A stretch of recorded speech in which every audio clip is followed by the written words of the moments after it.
Hello everyone, this is doctor Jeevesh Yadav. तो यह है पीजीटी 2026 के लिए हम लोग मोस्ट एक्सपेक्टेड 2000 क्वेश्चंस की जो सीरीज़ है वो यहाँ पे देख रहे थे। सीरीज़ को कंटिन्यू करते हुए आज के क्लास में हम लोग जो पार्ट 8 है उसमें आगे के जो क्वेश्चंस हैं, अभी तक हमने 300 क्वेश्चंस कर लिए हैं। ठीक है। 301 नंबर का जो क्वेश्चन है वो यहाँ पे अपन देखेंगे। स्टार्ट करते हैं। तो आज का पहला क्वेश्चन, दो कथन दिए गए हैं। ठीक है, बताओ कौन सा कथन सत्य है। पहला कथन आपका बोला गया है सप्तक द्रव्य कुष्ठ के लिए प्रयोग हुआ है। कब जो प्रयोग हुआ है, ठीक है, कुष्ठ के लिए मेनली प्रयोग हुआ है। सेकंड जो कथन बोला गया है कि सप्तक द्रव्य राजश्रम के लिए प्रयोग हुआ है। बताओ, सप्तक द्रव्य कुष्ठ के लिए भी प्रयोग हुआ है और सप्तक द्रव्य राजश्रम के लिए भी प्रयोग हुआ है। कौन सा है दोनों कथन? यहाँ पे आपके चार ऑप्शन देख लो। पहला कथन सत्य, दोनों कथन सत्य है, दोनों कथन असत्य है। पहला सत्य है, दूसरा सत्य है। पहला असत्य है, दूसरा सत्य है। कौन सा सही है? पहले का आंसर बताइए।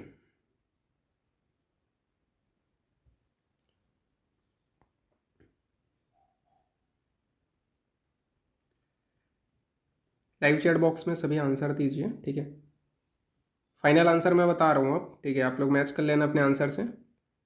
ये जो कथन है, पहला जो है सप्तक द्रव्य जो है कुष्ठ के लिए प्रयोग हुआ है, बिल्कुल सत्य कथन है पहला जो कथन है। दूसरा बोला गया है सप्तक द्रव्य राजश्रम के लिए प्रयोग हुआ है, ये असत्य कथन है। तो पहला कथन सत्य है, दूसरा कथन असत्य है। तो आपका ऑप्शन देख लो कौन सा जाएगा। तो आपका ऑप्शन जो है वो सी जाएगा। ठीक है, ऑप्शन सी यहाँ पे आंसर जाएगा। ठीक है, फिर सेकंड नंबर का जो क्वेश्चन है वो यहाँ पे आपके सामने मैं प्लॉट कर रहा हूँ। देखो, इसमें भी दो कथन दिए गए हैं। पहला कथन आपका दिया गया है चरक निदान अनुसार कफत ज्वर में अधिक शीत पिंडिका होती है। सेकंड आपका कथन बोला गया है कि चरक निदान अनुसार कफत ज्वर प्रतिशाय होता है। दोनों क्वेश्चन को अच्छे से समझो, क्या बोला गया है अच्छे से एक बार और पढ़ लो। ऑप्शन आप लोगों के सामने मैं प्लॉट कर रहा हूँ। ठीक है, वही है पुराने जो आपके ऑप्शन थे। बताओ, फाइनल आंसर आप लोग पुटअप करो। हो गया? अब इसका आंसर मैं बता रहा हूँ। देखो, पहला जो कथन है वो सत्य है, चरक निदान अनुसार जो आपका कफत ज्वर में अधिक शीत पीड़िका होती है। ठीक है, तो पहला जो है कथन सत्य है। दूसरा कथन जो बोला गया है चरक निदान अनुसार कफत ज्वर प्रतिशाय होता है। तो दोनों कथन सत्य है, both are statement are correct. ठीक है, तो आपका आंसर जाएगा सेकंड का ए। ठीक है, नेक्स्ट क्वेश्चन की ओर अपन आगे बढ़ते हैं। सेकंड हो गया। थर्ड नंबर का जो क्वेश्चन है ये आपके सामने प्लॉट कर दिया मैं। अब ये भी बताओ, दो कथन यहाँ पे दिए गए हैं। पहला जो कथन है आपका बोला गया है चरक अनुसार विधि संप्राप्ति भेद है। पहला कथन क्या बोला गया? चरक अनुसार विधि संप्राप्ति क्या है? भेद है। दूसरा कथन बोला गया है चरक अनुसार संख्या संप्राप्ति भेद है। बताओ दोनों स्टेटमेंट क्या है? क्वेश्चन समझ लिया? ये चार ऑप्शन है आपके सामने,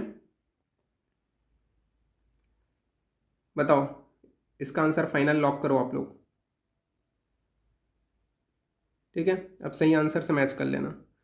ये जो पहला जो कथन बोला गया ना कि विधि संप्राप्ति भेद है, ठीक है, तो बिल्कुल सही है पहला कथन चरक अनुसार। सेकंड जो कथन है वो भी बिल्कुल सही है, सांख्य संप्राप्ति का भेद है। ठीक है, तो विधि भी संप्राप्ति का भेद है और सांख्य भी संप्राप्ति का भेद है, दोनों आपके भेद के अंतर्गत आते हैं। तो आपका बोथ स्टेटमेंट करेक्ट है। ठीक है, तो आपका 3 का ए जाएगा आंसर।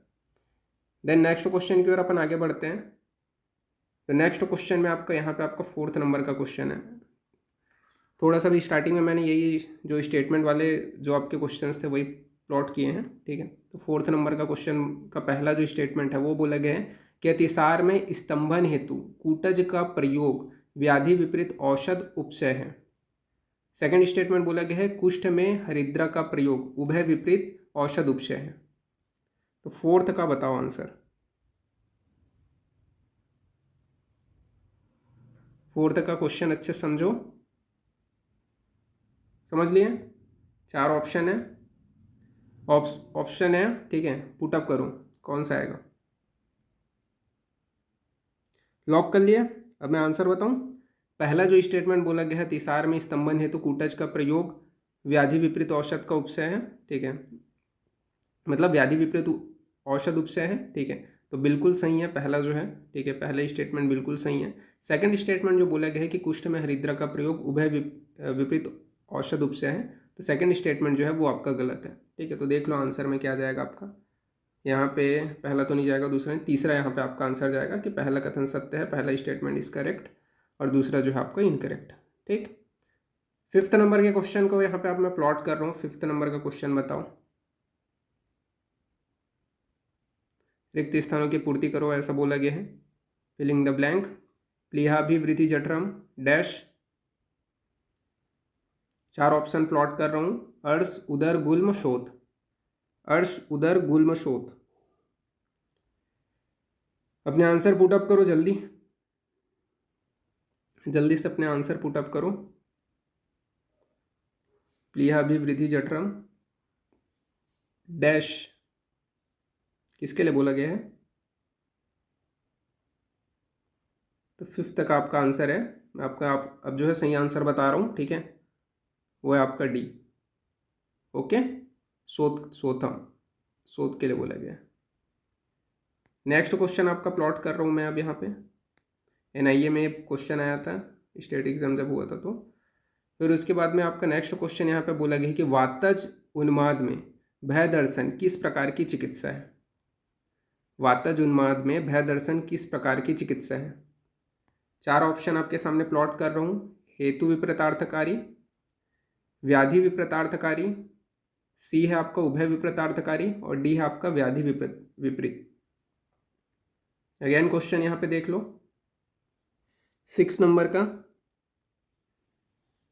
आंसर पुट अप करो। अब फाइनल आंसर आप लोगों का हो गया पुट अप। मैं आंसर बता रहा हूँ। तो वातज उन्माद में भय दर्शन किस प्रकार की चिकित्सा है? तो हेतु विपरीतार्थकारी चिकित्सा है। तो आपका 6 का आंसर जाएगा A. Now next one is 7th number. तो यहाँ पे अगेन 2 स्टेटमेंट दिए गए हैं। पहला स्टेटमेंट आपका बोला गया है, क्या बोला गया है? अनति विकृत चेष्टम पित्तज अपस्मार का लक्षण है। सेकंड स्टेटमेंट बोला गया है कि आगंतुज अपस्मार में मंत्र आदि से चिकित्सा की जाती है। स्टेटमेंट अच्छे से पढ़ो और बताओ।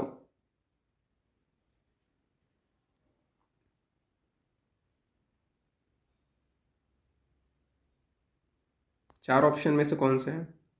फाइनल आंसर जल्दी से पुट अप करो आप लोग। इसका आंसर मैं बता रहा हूँ। 7 का है आपका अनिति विकृत चेष्टम पित्तज अपस्मार का लक्षण है। पहला स्टेटमेंट गलत है। दूसरा स्टेटमेंट जो बोला गया है आगंतुज अपस्मार में मंत्र आदि से चिकित्सा की जाती है, तो आगंतुज अपस्मार में मंत्र आदि से चिकित्सा की जाती है, सेकंड स्टेटमेंट सही है। तो ऑप्शन क्या जाएगा आपका? यहाँ पे डी देख रहे हैं, डी जाएगा। देन नेक्स्ट क्वेश्चन में भी अगर आपका स्टेटमेंट दिया गया है, 2 स्टेटमेंट दिए गए हैं। पहला स्टेटमेंट आपका बोला गया है चरक अनुसार काल में है पित्तज प्रमेय का भेद है। चरक अनुसार काल में है पित्तज प्रमेय का भेद है।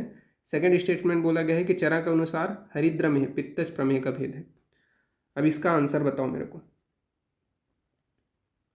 ये आपके ऑप्शन है, पुटअप करो आंसर। 8th का क्या आएगा? इसका कोड के साथ में याद कराया था मैं आप लोगों को, ठीक है। फाइनल आंसर मैं बता रहा हूँ, आप लोग मैच कर लेना।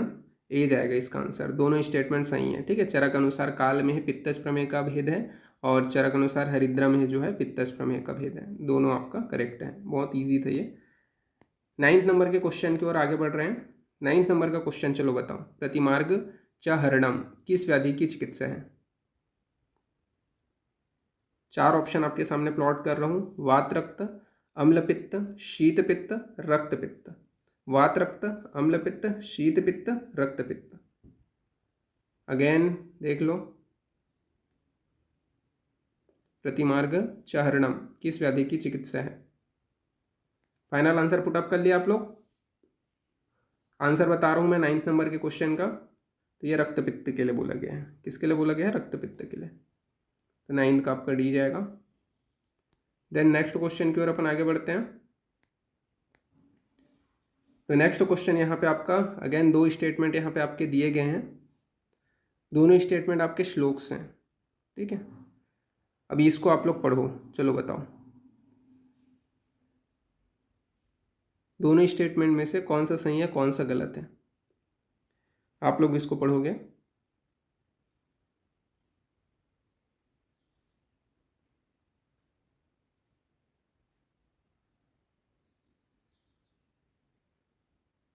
पहला में ये बोला गया है कि आपका कफज उन्माद का लक्षण है, जो श्लोक है वो कोटेशन है वो। सेकंड में बोला गया है पित्तज उन्माद का लक्षण है। पढ़ लिए? ये 4 ऑप्शन में से बताओ कौन सा जाएगा।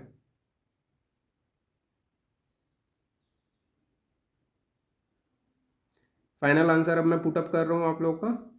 पहला जो बोला गया है ना परिसरणम, जो आपका बोला गया है फेनस्य आस्त कार्श्य पारुष्यम, ये जो है आपका कफज उन्माद का लक्षण है, ये गलत है। पहला जो स्टेटमेंट है वो गलत है। दूसरा स्टेटमेंट जो बोला गया है अभिद्रवणम अमर्ष क्रोधम संताप, ये आपका जो बोला गया है पित्तज उन्माद का लक्षण है, तो सेकंड स्टेटमेंट सही है। देख लो आंसर, फर्स्ट स्टेटमेंट गलत, दूसरा स्टेटमेंट सही, तो डी आंसर जाएगा इसका। 11 नंबर का क्वेश्चन आपके सामने अब मैं प्लॉट कर रहा हूँ। 11 नंबर का क्वेश्चन आपका यहाँ पे आया है, 2 स्टेटमेंट अगेन दिए गए हैं। चरक अनुसार निदान पंचक वर्णन है, निदान पंचक का वर्णन है। चरक अनुसार अनुपसय निदान पंचक में है। आप लोग बताओ, ये बहुत इजी क्वेश्चन है।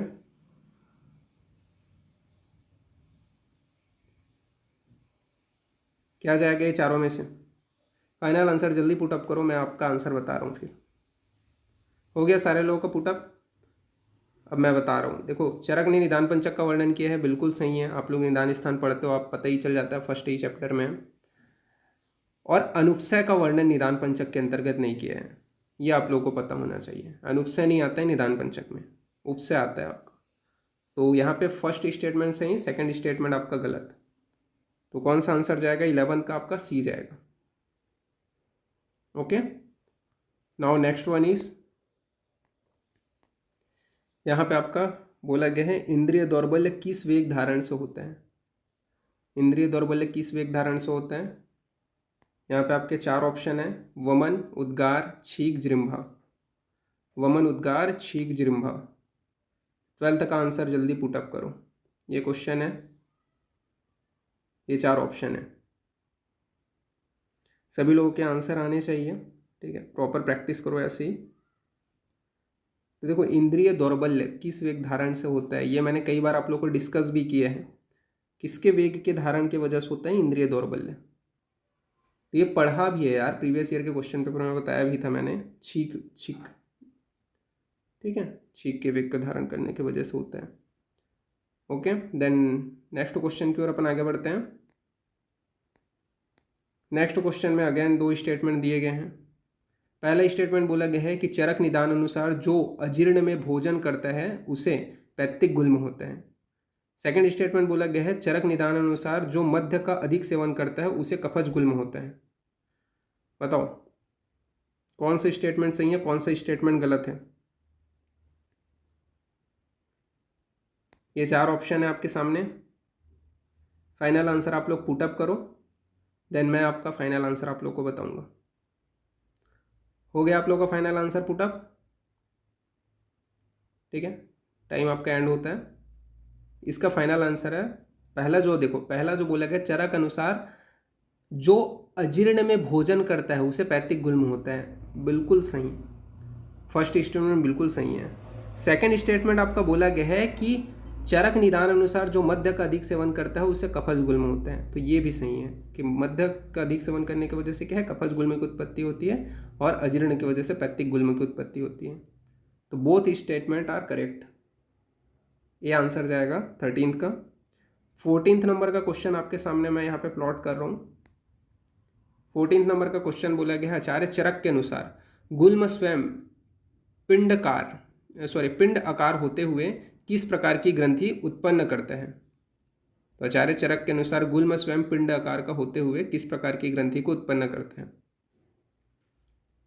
क्वेश्चन समझ में आ गया? 4 ऑप्शन आपके, लंबी, चौड़ी, गोल, उपयुक्त सभी। लंबी, चौड़ी, गोल, उपयुक्त सभी। 14 का आंसर जल्दी पुटअप करो, मैं आंसर बताता हूँ फिर। तो किस प्रकार का जो है ग्रंथि उत्पन्न करेगा? तो 14 का आंसर मैं बता रहा हूँ, सभी प्रकार का, लंबी भी, चौड़ी भी, गोल भी, डी जाएगा आंसर। देन नेक्स्ट क्वेश्चन की ओर अपन आगे बढ़ते हैं। 15 नंबर का क्वेश्चन यहाँ पे पूछा गया, आचार्य चरक के अनुसार कफज गुल्म में कफ शीत ज्वर के अलावा कौन सी व्याधि उत्पन्न करता है? तो जो आपका कफज जो गुल्म होता है वो कफ शीत ज्वर के अलावा कौन सी व्याधि को उत्पन्न करते हैं? क्वेश्चन समझ में आ गया? 4 ऑप्शन है आपके सामने, का, श्वास, प्रतिशय, राजस्षमा, उपयुक्त सभी। का, श्वास, प्रतिशय, राजस्षमा, उपयुक्त सभी। ये क्वेश्चन, ये 4 ऑप्शन, फाइनल आंसर आप लोग बताओ जल्दी से, ठीक है? टाइम एंड होता है, मैं फाइनल आंसर बता रहा हूँ, मैच कर लेना। तो देखो क्या बोला गया है आपका, चरक अनुसार कफज गुल्म में कफ शीत ज्वर के अलावा कौन सी व्याधि को उत्पन्न करते हैं? तो यहाँ पे आपका सभी प्रकार के, देखो कास भी उत्पन्न करेगा, श्वास भी उत्पन्न करेगा, प्रतिशय भी उत्पन्न करेगा और राजस्षमा को भी उत्पन्न करेगा। तो 15 का जो आंसर जाएगा वो आपका डी जाएगा, उपयुक्त सभी, सभी प्रकार के व्याधियों को उत्पन्न करते हैं। Now next one is, next आपका क्वेश्चन पूछा गया है, आचार्य चरक के अनुसार स्पर्श असहो अल्परोमस्य भवति किस गुल्म का लक्षण है? श्लोक समझ लिए? 4 ऑप्शन है, वातज गुल्म, पित्तज गुल्म, कफज गुल्म, रक्तज गुल्म। कौन से गुल्म का लक्षण है? क्वेश्चन 16 नंबर का, फाइनल आंसर मैं बता रहा हूँ, मैच कर लेना आप लोग अपने आंसर से। 16 का है आपका पित्तज गुल्म, पित्तज गुल्म का लक्षण है ये जो स्पर्शो अल्परोमस्य भवति। देन नेक्स्ट बढ़ते हैं 17 नंबर का क्वेश्चन। 17 नंबर के क्वेश्चन में बोला गया है, आचार्य चरक के अनुसार अस्नेह पूर्वे वमन विरेचेन पीबते किस गुल्म का निदान है? 17 का क्वेश्चन समझो अच्छे से, देन मैं आपका आंसर प्लॉट कर रहा हूँ। ये 4 ऑप्शन है आपके सामने, वातज गुल्म, पित्तज गुल्म, कफज गुल्म, रक्तज गुल्म। वातज, पित्तज, कफज, रक्तज, कौन से गुल्म का निदान है? 17 का आंसर आप लोग पुटअप करो। हो गया पुटअप? मैं आप बता रहा हूँ आंसर इसका, मैच कर लेना आप लोग। 17 का है आपका वातज गुल्म का है, ये पढ़े हो ना श्लोक प्रॉपर, या ये रेफरेंस के साथ में अपन लोगों ने देखा था, इसने पूर्व वमन विरेचेत पीबते। तो ये आपका मेनली निदान किसका होता है? वातज गुल्म का होता है। तो 17 का आपका ये हो गया। देन 18 नंबर का क्वेश्चन की ओर अपन आते हैं। 18 नंबर के क्वेश्चन में यहाँ पे आपका यह जो श्लोक है वो किससे संबंधित है, ये बताओ।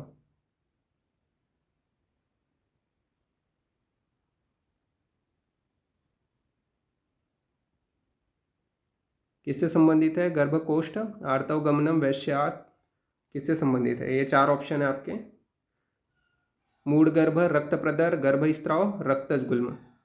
फाइनल आंसर पुटअप करो अब जल्दी, मैं आंसर बता रहा हूँ इसका, आप लोग मैच कर लेना अपने आंसर के साथ में। 18 का जो है वो है आपका रक्तज गुल्म, डी, रक्तज गुल्म से संबंधित है ये। देन नेक्स्ट क्वेश्चन बढ़ते हैं।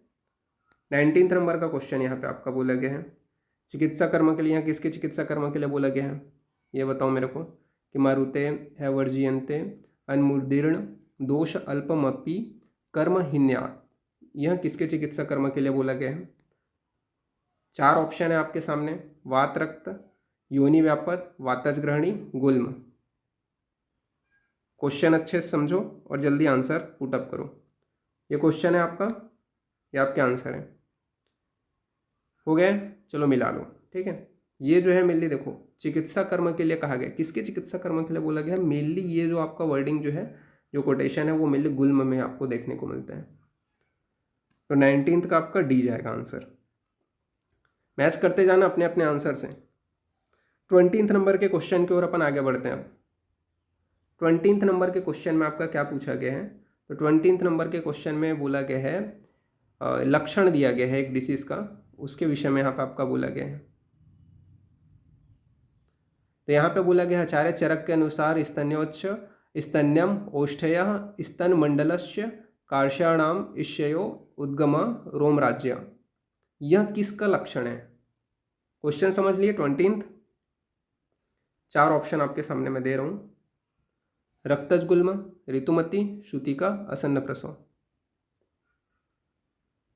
ये क्वेश्चन मेरे को ज़्यादा लग रहा है कि इस टाइम आ सकता है, बहुत सारे बच्चे इसको लेकर के कंफ्यूज होंगे, क्योंकि देखो इसमें जो सिम्टम्स ऐसा दिया गया है ना, प्रॉपर लक्षण ऐसा दिया गया है, ये कंफर्म वो जो है गायना वाला पार्ट को पिकअप करेगा जो बच्चा है वो। फाइनल आंसर अब जो है मैच कर लो अपने आंसर से। ये 4 में से फाइनल आंसर है वो आपका रक्तज गुल्म। तो ये मैं थोड़ा इम्पोर्टेंट बोलूँगा आप लोगों को, थोड़ा ध्यान रखना, क्योंकि इसके जो लक्षण हैं ऐसा आप लोगों को लग रहा है कि भाई ये गायना से रिलेटेड करके, बट नहीं, ये रक्तज गुल्म के लिए बोला गया है, उसका लक्षण है। देन नेक्स्ट क्वेश्चन की ओर अपन आगे बढ़ते हैं।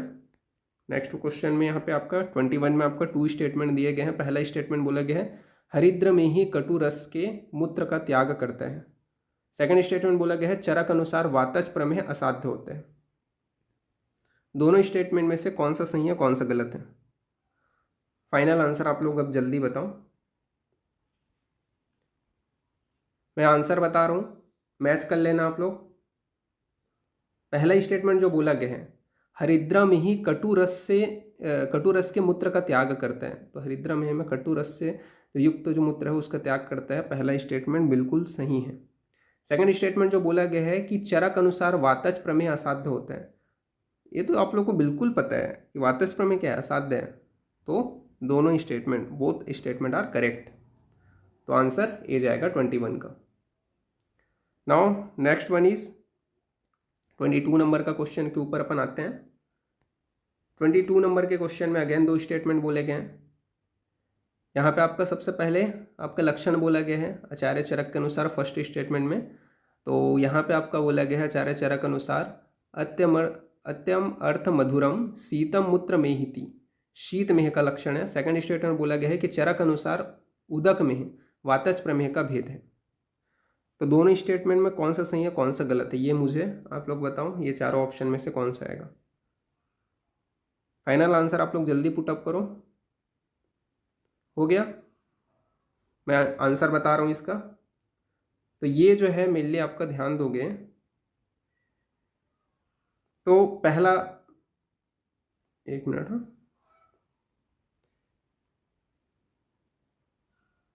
पहला स्टेटमेंट देखो, चरक अनुसार अत्यंत मधुरम शीतम मूत्र मेहती, ये किसका है? तो शीत मेह का लक्षण है। तो आपने ये वर्डिंग पढ़ा है, ये कोटेशन पढ़ा है? जब अपन लोग निदान स्थान पढ़े थे तो ये कोटेशन ध्यान दिए थे, मैंने अंडरलाइन कराया था आप लोगों को। तो ये बिल्कुल सही है, शीत मेह का ही है। सेकंड आपका बोला गया है कि चरक अनुसार उदक में वातज प्रमेह का भेद है। अब कोड याद करो जो मैंने याद कराया था, क्या भेद है? नहीं, वातज प्रमेय का ये भेद नहीं है उदक में। तो आंसर क्या आ जाएगा? फर्स्ट स्टेटमेंट सही, आपका सेकंड स्टेटमेंट गलत। तो क्या जाएगा आपका? सी आंसर जाएगा। तो 22 का आपका सी हो गया। 23 नंबर के क्वेश्चन की ओर अपन आते हैं। तो नाउ नेक्स्ट वन इज 23। यहाँ पे रीजन अजर्शन का क्वेश्चन है। अब ये मुझे बताओ, अजर्शन आपका दिया गया है कि चरक अनुसार कफज प्रमेय साध्य होता है। रीजन बोला गया है समक्रिया होने के कारण कफज प्रमेय साध्य होता है। 4 ऑप्शन आप लोग को पता ही है, ऑप्शन को दिखाने की जरूरत ही नहीं है। अब इसको थोड़ा सा समझ करके आप लोग जल्दी आंसर फाइनल पुटअप करो।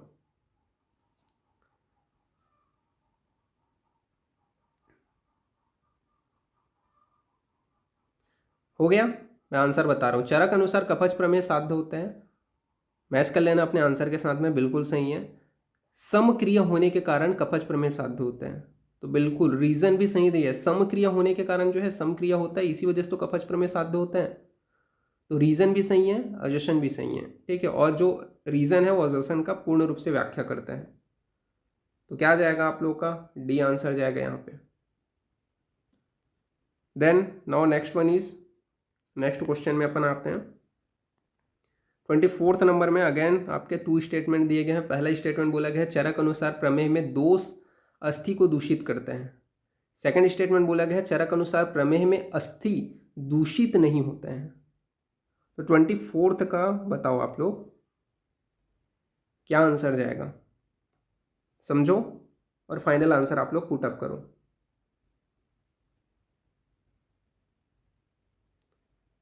प्रमेय वाले के अंतर्गत इसको आप लोगों ने पढ़ा भी होगा, ठीक है। मैं अब फाइनल आंसर आप लोगों को बता रहा हूँ, अपने जो आंसर है वो मैच कर लेना। पहला जो स्टेटमेंट बोला गया है वो क्या है, चरक अनुसार प्रमेय में दोष अस्थि को दूषित करता है। तो प्रमेय में दोष अस्थि को दूषित करता है, पहला स्टेटमेंट गलत है, अस्थि को दूषित नहीं करते हैं।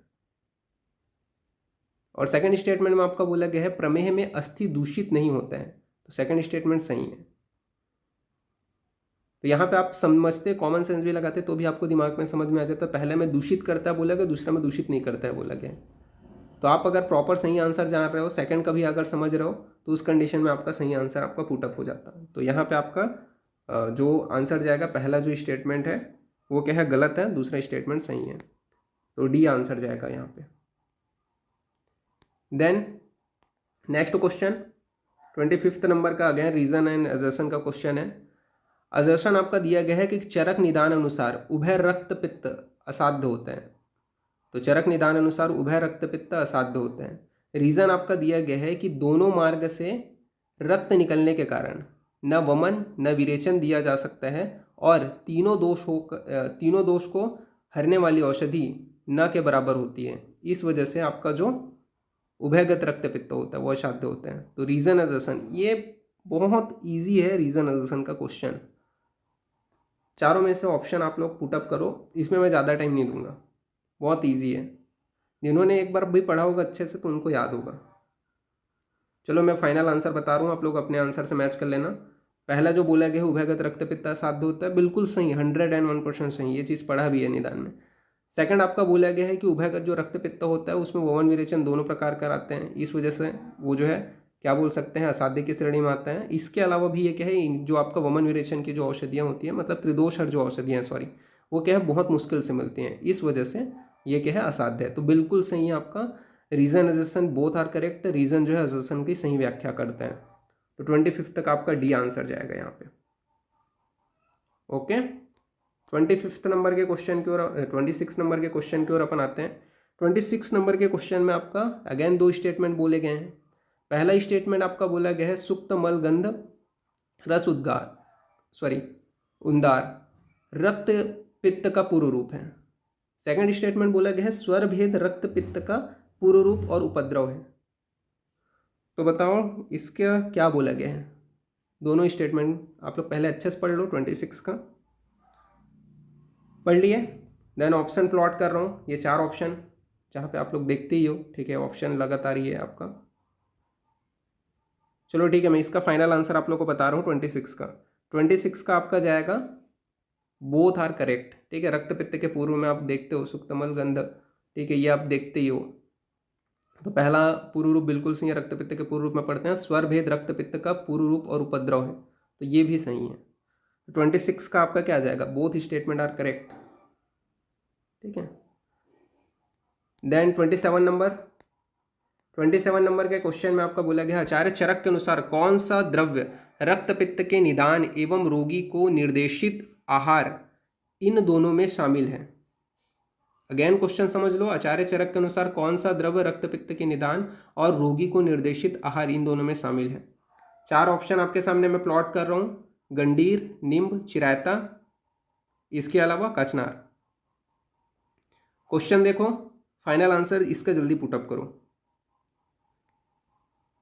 तो इसका आंसर है 27 का मैच कर लेना अपने आंसर के साथ में, ए आएगा गंडीर। Now next one is 28 number का क्वेश्चन। 28 नंबर के क्वेश्चन में आपका किसको संबोधित किया गया है इससे,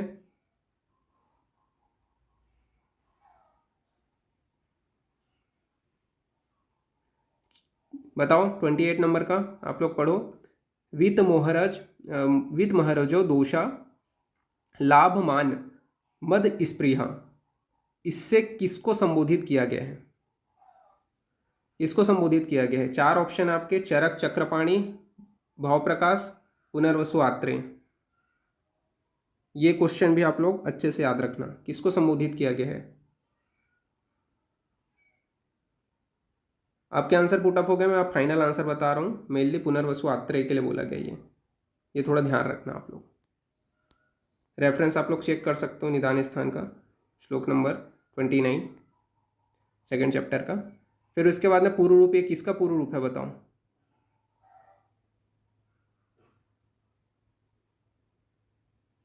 क्या बोला गया है? छर्दितस्य विभतस्य मुखदुमागम, किसका पूर्व रूप है? चार ऑप्शन है आपके पास, राज्यक्षमा, सर्दी, रक्तपित्त, हृदरोग। 29 का आंसर आप लोग हो गया। मैं फाइनल आंसर आप बता रहा हूँ यहाँ पे, ये रक्तपित्त के लिए बोला गया है। मैच करते जाना अपने अपने आंसर से, मैं जैसे ही बता रहा हूँ आप लोग आंसर दे दो, उसके बाद में तुरंत अपने आंसर से मैच किया करो। Now next one is 30 number का जो क्वेश्चन है, इसके ऊपर अपन आते हैं। ये बताओ, ये किस व्याधि की चिकित्सा है? प्रतिमार्गतः संशोधनम किस व्याधि की चिकित्सा के लिए निर्दिष्ट है? ये तो इजी है भाई, बताओ। चार ऑप्शन है, ज्वर, उदर रोग, कुष्ठ, रक्तपित्त। ज्वर, उदर रोग, कुष्ठ, रक्तपित्त। 30 का आंसर बताओ। आपका आंसर पुटअप हो गया, मैच कर लो। तो प्रतिमार्ग संशोधनम ये अपन लोग किस में पढ़ते हैं? रक्तपित्त में। इससे शायद रिलेटेड भी एक और क्वेश्चन मैंने कराया था आप लोग को। ओके, मैच करते जाओ अपने आंसर से। Now next one is 31 number का क्वेश्चन। रक्तपित्त से पूर्व कौन सा रोग हुआ है? रक्तपित्त से पूर्व कौन सा रोग हुआ है बताओ। चार ऑप्शन है, क्रोध, ज्वर, प्रमेह, गुल्म। क्रोध, ज्वर, प्रमेह, गुल्म। अगेन क्वेश्चन देख लो।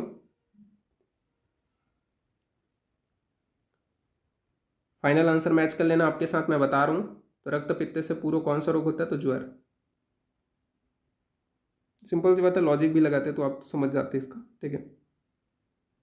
नाउ 32 नंबर का क्वेश्चन। स्वर भेद है, एकदम इजी है ये। रक्तपित्त का उपद्रव, रक्तपित्त का पूर्व रूप, ए और बी दोनों, इनमें से कोई नहीं। इसका आंसर 2 सेकंड में चाहिए मेरे को। अपने आंसर मैच कर लेना, मैं बता रहा हूँ। तो ये जो है स्वर भेद रक्तपित्त के उपद्रव में भी आता है और रक्तपित्त के पूर्व रूप में भी आता है। अपन लोगों ने शायद अभी ऊपर ही पढ़ा, 2 स्टेटमेंट मैंने दिए थे, उसमें अपन लोगों ने इसको पूरा पढ़ा। अभी स्टेटमेंट में ही अपन इसको किए हैं, तो जिन लोगों ने वो भी किया होगा तो उनको भी अभी आंसर पता चल गया होगा। नाउ 33 नंबर का क्वेश्चन। 33 में बोला गया है, विधि जाति का सर्वप्रथम वर्णन किस संहिता में किया गया है? विधि जाति का सर्वप्रथम वर्णन किस संहिता में किया गया है? चार ऑप्शन है, चरक संहिता, सुश्रुत संहिता, माधव निदान, अष्टांग हृदय। फाइनल आंसर मैं बता रहा हूँ, अपने आंसर मैच कर लेना। Okay, Charaka Samhita. Now 34 number question. Chhattisgarh का जो आपका स्टेट पीजी का जो एग्जाम हुआ था उसमें ये क्वेश्चन आया था, ठीक है। 34 नंबर का क्वेश्चन यहाँ पे अपन देखते हैं। तो लक्षण किसका पर्याय है? 34 नंबर का क्वेश्चन बताओ, लक्षण किसका पर्याय है? चार ऑप्शन है आपका, रूप, संस्थान, व्यंजन, सभी का। लक्षण किसका पर्याय है? आंसर बता रहा हूँ 34 का मैं। तो ये मेरे लिए आपका रूप का भी है, संस्थान का भी है, व्यंजन का भी है, सभी का ही है। तो 34 का आपका आंसर क्या आ जाएगा? डी। अपने आंसर मैच करते जाना। नाउ नेक्स्ट वन इज, ये भी छत्तीसगढ़ का जो स्टेट पीजी हुआ था उसमें आया था। 35 नंबर का क्वेश्चन। 35 नंबर के क्वेश्चन में बोला गया है कि चरक अनुसार आगंतुक ज्वर में कौन सा भेद त्रिदोष प्रकोपक होता है? चार ऑप्शन है आपके, अभिघातज, अभिसंगज, अभिशापज, उपरोक्त सभी। 35 का जल्दी बताओ, ठीक है। मैच कर लेना आप अपने अपने आंसर। तो ये बोला गया है कि आगंतुक ज्वर में कौन सा भेद त्रिदोष प्रकोपक होता है? तो जो आपका अभिशापज जो होता है ना, वो आपका त्रिदोष प्रकोपज होता है। तो अभिशापज जो है वो आपका त्रिदोष प्रकोपज होता है। तो ये सी आंसर जाएगा 35 का। 36 नंबर का क्वेश्चन यहाँ पे आपके सामने, ये यूपीएससी 2050 का क्वेश्चन है, ठीक है, 15 सॉरी। 36 नंबर का क्वेश्चन यहाँ पे पूछा गया है, आचार्य चरक के अनुसार घृत अपने किस गुण से जो है किस गुण से जीर्ण ज्वर में कफ का शमन करते हैं। 36 का ऑप्शन है यहाँ पे आपके 4, स्नेह, संस्कार से, उष्मा से, सरगुण से। फाइनल आंसर इसका जल्दी पुटअप करो। 36 का हो गया। मैं आंसर बता रहा हूँ, मैच कर लेना अपने आंसर से। तो मेनली जो है घृत अपने किस गुण से जो है जीर्ण जो ज्वर है उसका शमन करता है, सॉरी जीर्ण ज्वर में कब का शमन करता है, तो संस्कार से। तो 36 का आपका है बी। नाउ 37 नंबर का जो क्वेश्चन है वो आपका बोला गया है, चरक अनुसार दीर्घ सूत्रता ज्वर की किस अवस्था का लक्षण है। 4 ऑप्शन है आपके, ज्वर का पूर्व रूप, वातज ज्वर का लक्षण, कफज ज्वर का लक्षण, उपद्रव। 37 के 4 ऑप्शन में से क्या है। फाइनल आंसर मैं बता रहा हूँ, अपने मैच कर लेना। तो ये जो है दीर्घ सूत्रता जो ज्वर है वो किसका अवस्था का लक्षण है, तो ज्वर के पूर्व रूप का अवस्था है। तो 37 का आपका हो जाएगा ये। 38 नंबर के क्वेश्चन की ओर आते हैं। 38 नंबर के क्वेश्चन में बोला गया, आचार्य चरक के अनुसार संताप लक्षण वाला ज्वर कितने प्रकार का होता है। संताप लक्षण वाला जो ज्वर होता है वो कितने प्रकार का होता है। 4 ऑप्शन आपके सामने प्लॉट कर दिया मैंने, इजी है ये क्वेश्चन। मैं अब फाइनल आंसर बता रहा हूँ, अपने अपने आंसर से मैच करना। 38 का आपका आंसर जाएगा ए, ठीक है, यानी कि एक ही बताया गया। फिर उसके बाद में नेक्स्ट 39 नंबर के क्वेश्चन, तो यहाँ पे व्याधि का लक्षण बताया गया।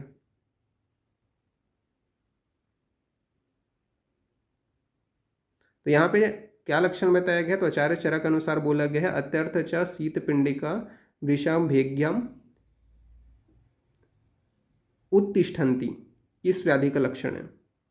4 ऑप्शन है आपका, कुष्ठ, किलास, कफज ज्वर, अतिवमन के उपद्रव। क्वेश्चन देख लो। फाइनल आंसर आप लोग ने सेलेक्ट कर लिया, मैं आंसर बताने वाला हूँ क्योंकि। तो 39 का आपका है, ये मेनली किसके लिए बोला गया है, कफज ज्वर के लिए बोला गया है। सी आंसर जाएगा इसका। Now next one is 40 number के क्वेश्चन में अपन यहाँ पे आते हैं। तो यहाँ पे पुनः एक जो है कौन से ज्वर का लक्षण है, यहाँ पे आपका जो ज्वर है उसका लक्षण दिया गया है। चरक अनुसार जानुने केवला नाम च संधि नाम विश्लेषणम, किस ज्वर का लक्षण है। 4 ऑप्शन आपके, वातज, पित्तज, कफज, अभिघातज। अगेन क्वेश्चन देख लो। फाइनल आंसर पुटअप कर लिया आप लोग, मैच कर लो सही आंसर से। ये वातज ज्वर के लिए बोला गया। तो 40 का आपका ये हो गया। 41 नंबर के क्वेश्चन की ओर अपन आते हैं। 41 नंबर के क्वेश्चन में आपका यहाँ पे आपका बोला गया है, आचार्य चरक के अनुसार लोभ, अभिद्रोह और कोप से मुख्य कितने रोग उत्पन्न होता है, सॉरी मुख्य रूप से कितने रोग उत्पन्न होते हैं। तो आचार्य चरक के अनुसार लोभ, अभिद्रोह और कोप से मुख्य रूप से कितने रोग उत्पन्न होते हैं। ऑप्शन आपके सामने 4 है, 5, 1, 8, 4। 5, 1, 8, 4। इसका आंसर मैं जल्दी बता रहा हूँ। तो लोभ, अभिद्रोह और कोप से मेनली आपके 8 टाइप के जो मेनली रोग हैं वो उत्पन्न होते हैं, 8 प्रकार के। सी आंसर जाएगा। Now next one is, match करते जा रहे हो ना, ठीक है, अपने आप से मैच करते जाना सही आंसर से। पहले अपने आप को आंसर देना, उसके बाद में मैच करते जाना। तो यहाँ पे आपका 42 नंबर का क्वेश्चन यहाँ पे आपका बोला गया है। तो यहाँ पे बोला गया है, व्याधि विपरीतार्थकारी विहारोपक्रम के अंतर्गत अनेक दोषयुक्त छर्दी रोग में क्या करना चाहिए। तो व्याधि विपरीतार्थकारी विहारोपक्रम के अंतर्गत अनेक दोषयुक्त छर्दी में क्या करना चाहिए। 4 ऑप्शन है आपके, छर्दी निग्रहण, वमन, भ्रमण, उपरोक्त में से कोई नहीं। 42 का आंसर पुटअप कर लिया आप लोग। नाउ मैं आंसर बता रहा हूँ। तो मेनली क्या नहीं करना चाहिए, तो छर्दी रोग है तो उस कंडीशन में अपने को वमन नहीं करना चाहिए,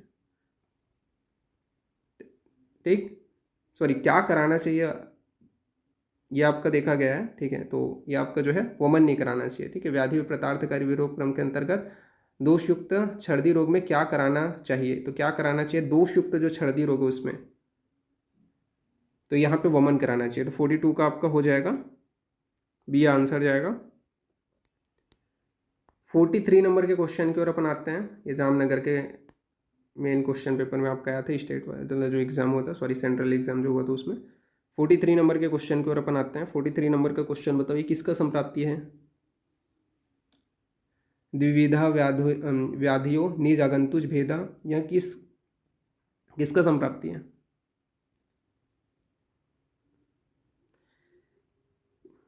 कौन से संप्राप्ति का प्रकार है ये? विकल्प, विधि, प्राधान्य, बल, काल। 43 का मैं फाइनल आंसर बता रहा हूँ, आप लोग मैच कर लेना। तो नहीं, ये आपका जो द्विविध जो भेद बताया गया निज आगंतुज, ये मेनली आपके विधि संप्राप्ति के लिए बोला गया। 43 का बी जाएगा आंसर। 44 नंबर के क्वेश्चन की ओर अपन आते हैं। नाउ 44 नंबर का जो क्वेश्चन है यहाँ पे आपका बोला गया वातज उन्माद में भय दर्शन किस उपशय का उदाहरण है? वातज उन्माद में भय दर्शन किस उपशय का उदाहरण है?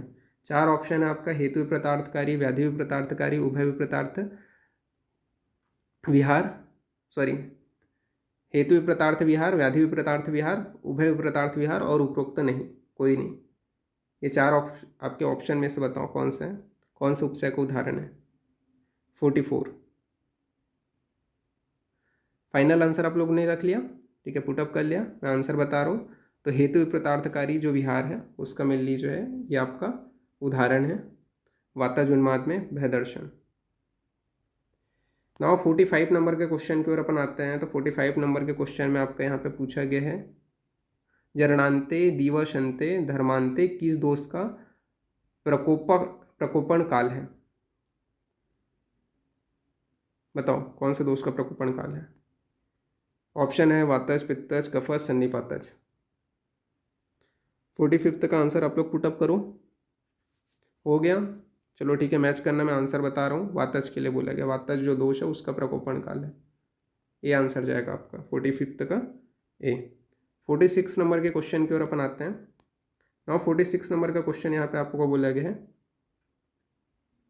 तो नान्य व्याधोपस्थ दारुणा बहु उपद्रवा किस व्याधि के लिए कहा गया है? 46 आप लोग देखो किसके लिए बोला गया है। 4 ऑप्शन है आपके, रक्त पित्त, तत्वाभिनिवेश, शोष, ज्वर। क्वेश्चन आंसर पुटअप कर लो क्योंकि मैं आंसर बता रहा हूँ।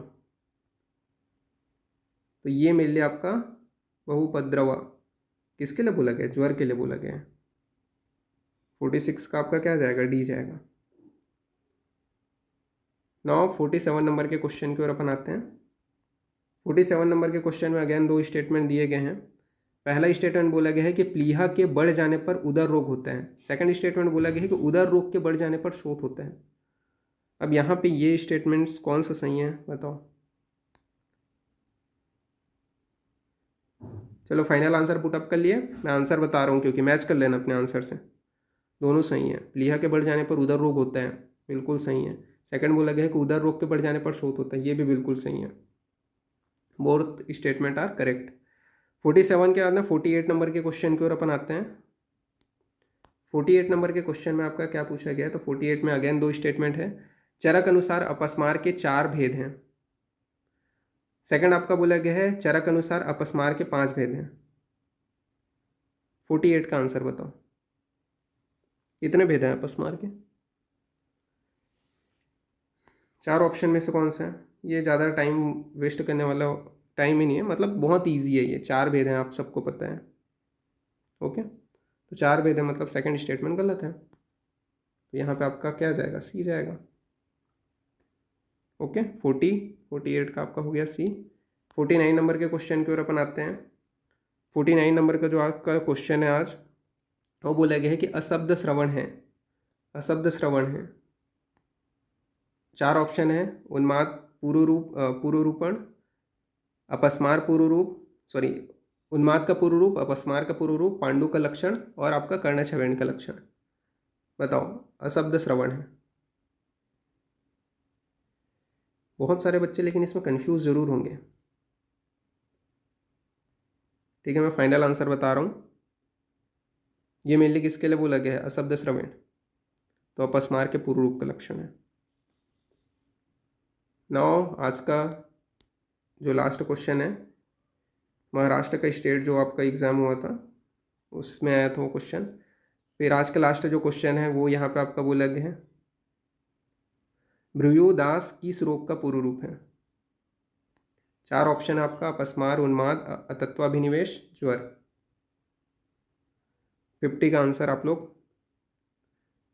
पुटअप कर लिया। मैं आंसर बता रहा हूँ, मैच कर लेना अपने आंसर से। अपस्मार का पूर्व रूप है। तो 51 नंबर का क्वेश्चन यहाँ पे ये पूछा गया है। क्या पूछा गया है 51 नंबर के क्वेश्चन में? तो यहाँ पे पूछा गया है, आचार्य चरक के अनुसार व्याधि लिंग संग्रह किसको कहा गया है? क्वेश्चन समझ लो, आचार्य चरक के अनुसार व्याधि लिंग संग्रह किसको कहा गया है? 4 ऑप्शन मैं आपके सामने प्लॉट कर रहा हूँ, अपने आंसर पिकअप कर लेना आप लोग। निदान स्थान, चिकित्सा स्थान, शरीर स्थान या कल्प स्थान। निदान स्थान, चिकित्सा स्थान, शरीर स्थान या कल्प स्थान। आचार्य चरक के अनुसार व्याधि लिंग संग्रह किसको कहा गया है? व्याधि लिंग संग्रह किसको कहा गया है आचार्य चरक के अनुसार? फाइनल आंसर आप लोगों ने कर लिया। अब मैं आंसर बताऊं, तो निदान स्थान, ये देखो यहाँ पे आपको कौन सा जो बोला गया है, तो व्याधि जो संग्रह जो है आचार्य जो चरक है उन्होंने निदान स्थान को बोला है। तो 51 का आपका आंसर जाएगा A. Now next one is 52 number का क्वेश्चन। आचार्य चरक के अनुसार साध्य रोग कितने पाद के उपचार से कृच्छ साध्य, याप्य और असाध्य हो जाते हैं? अगेन क्वेश्चन समझो, आचार्य चरक के अनुसार साध्य रोग कितने पाद के उपचार से मेनली कृच्छ साध्य, याप्य या असाध्य हो जाते हैं? ऑप्शन आपके सामने यहाँ पे 4 ऑप्शन है, 3, 2, 1, 4। बताओ कितने पाद से? 52 का आंसर बताओ। चलो इसका आंसर मैं बता रहा हूँ, मैच कर लेना आप लोग अपने अपने आंसर से। इसका आंसर है आपका D. Okay, now next one is, next question अपन आते हैं 53 नंबर के क्वेश्चन के ऊपर। तो 53 नंबर के क्वेश्चन में क्या पूछा गया है? आचार्य चरक के अनुसार किस अपस्मार में साधारण चिकित्सा करने को कहा गया है? 53 में क्या पूछा गया है? आचार्य चरक के अनुसार किस अपस्मार में साधारण चिकित्सा करने को कहा गया है? क्वेश्चन समझ में आ गया? नाउ यहाँ पे आपके आंसर मैंने प्लॉट कर दिया है, कौन सा बताओ आप लोग? वातज, पित्तज, सन्निपातज, दोषजन्य में आगंतुक संबंध होने से। तो ये 4 ऑप्शन में से कौन सा है 53 का?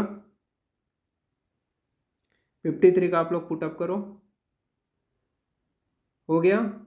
फाइनल आंसर मैं बता रहा हूँ, आप लोग मैच कर लेना। इसका आंसर है आपका डी, दोषजन्य में आगंतुक संबंध होने पर। Okay, now next one is, next question आपके सामने है।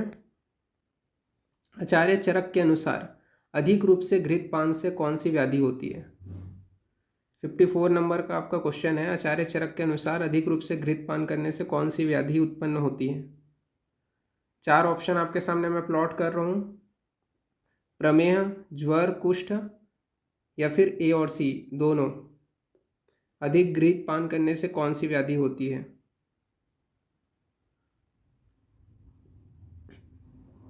फाइनल आंसर मैं बता रहा हूँ, मैच कर लेना आप लोग। तो अधिक घृत पान करने की वजह से क्या है, प्रमेह रोग की उत्पत्ति होती है, साथ ही साथ कुष्ठ की भी उत्पत्ति होती है। तो आपका आंसर जाएगा यहाँ पे ए एंड सी दोनों। Now next one question is 55 number के क्वेश्चन की ओर आते हैं। तो 55 नंबर के क्वेश्चन में पूछा गया है, आचार्य चरक के अनुसार अपस्मार में किस प्रकार का संशोधन दिया जाता है? तो आचार्य चरक के अनुसार अपस्मार में किस प्रकार का संशोधन दिया जाता है? 4 ऑप्शन यहाँ पे आपके दिए गए हैं, यहाँ पे आपके सामने मैंने प्लॉट कर दिया है। मृदु, मध्यम, तीक्ष्ण संशमन चिकित्सा की जाती है। बताओ 55 का आंसर बताओ। 55 का आंसर बताओ। चलो ठीक है, मैं फाइनल आंसर बता रहा हूँ, आप लोग मैच कर लेना। आचार्य चरक के अनुसार अपस्मार में किस प्रकार का संशोधन किया जाता है? तो मेनली तीक्ष्ण संशोधन किया जाता है। सी आंसर जाएगा। 55 के बाद में 56 नंबर के क्वेश्चन की ओर अपन आते हैं। 56 नंबर के क्वेश्चन में क्या पूछा गया है? तो देखो, तो यहाँ पे आचार्य चरक के अनुसार अंति विकृत चेष्टम किस अपस्मार का लक्षण है? क्वेश्चन समझ लो आप लोग। 4 ऑप्शन मैं आपके सामने यहाँ पे प्लॉट कर रहा हूँ। पहला है आपका पित्तज, सेकंड है आपका सन्निपातज, थर्ड है कफज एंड फोर्थ है किसी का नहीं। क्वेश्चन अगेन देख लो। 56, चलो आंसर फाइनल पुटअप कर लिया आप लोग। आंसर बताऊं मैं इसका? तो इसका आंसर है आपका कफज। मेनली यहाँ पे आपका आचार्य चरक ने क्या है, अनिवृत्त विकृत चेष्ट किस अपस्मार का लक्षण बताया है? तो आपका जो कफज अपस्मार है उसका मेनली जो है लक्षण बताया है। तो 56 का आपका सी जाएगा answer. Now next question is, तो 56 के बाद में 57 क्वेश्चन की ओर आते हैं। तो 57 नंबर के क्वेश्चन में क्या पूछा गया है? मैच करते जाना, जैसा मैं बोल रहा हूँ कितना नंबर आपको मिलता है उस हिसाब से आप डिसाइड करोगे। तो 57 नंबर का क्वेश्चन है यहाँ पे। 57 नंबर के क्वेश्चन में पूछा गया, आचार्य चरक के अनुसार बार बार अपस्मार का वेग आना और क्षण में ज्ञान हो जाना किस अपस्मार का लक्षण है? क्या बोला गया है? आचार्य चरक के अनुसार बार बार अपस्मार का वेग आना और क्षण में ज्ञान हो जाना किस अपस्मार का लक्षण है? 4 ऑप्शन आपके सामने मैंने प्लॉट कर दिए हैं, वातज, पित्तज, सन्निपातज या फिर ए और सी दोनों।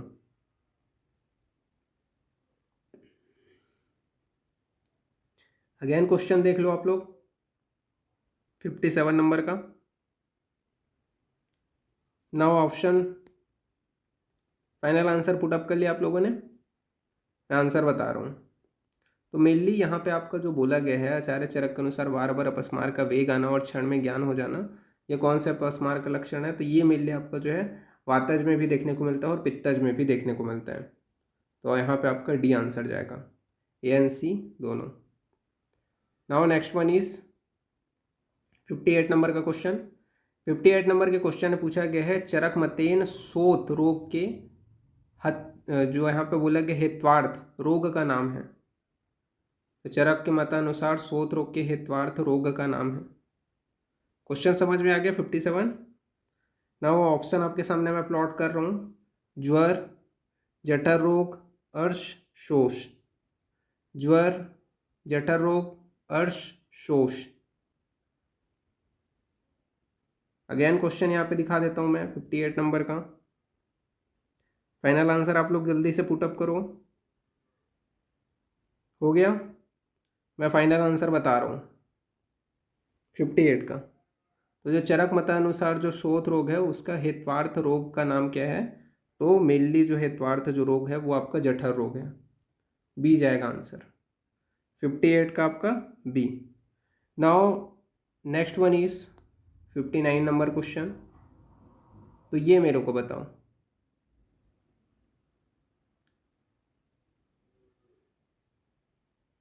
क्या बोला गया 59 में? इसका लक्षण बताया गया है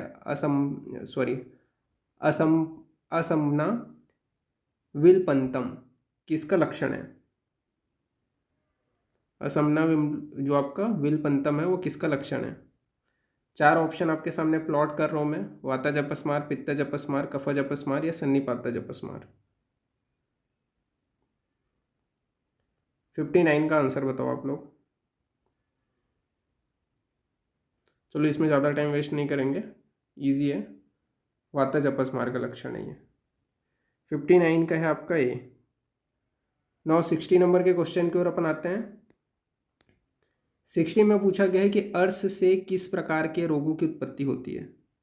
किस प्रकार के रोगों की उत्पत्ति होती है? अगेन क्वेश्चन पढ़ लो 60 कि अर्श से किस प्रकार के रोगों की उत्पत्ति होती है। 4 ऑप्शन यहाँ पे मैं प्लॉट कर रहा हूँ आपके, उदर रोग प्लीहा, सेकेंड ऑप्शन है आपका उदर रोग शोथ, थर्ड ऑप्शन है आपका उदर रोग गुल्म, फोर्थ ऑप्शन है आपका उदर रोग प्रवाहिका। 60 का आंसर बताओ। 60 एक बार क्वेश्चन और देख लो। हो गया? ये 4 ऑप्शन है। बताऊँ अब मैं फाइनल आंसर बता रहा हूँ, आप लोग मैच कर लेना अपने आंसर से कि अर्श से किस प्रकार के रोग की उत्पत्ति होती है। तो मेनली उदर रोग और गुल्म इनकी उत्पत्ति होती है। तो सी आंसर जाएगा आपका। नाउ 61 नंबर के क्वेश्चन की ओर अपन आते हैं। 61 में आपका क्या पूछा गया है? तो 61 नंबर के जो क्वेश्चन है उसमें आपका पूछा गया है उत्पिंडिताक्षम किस अपस्मार का लक्षण है। देख लो एक बार क्वेश्चन अच्छे समझ लो।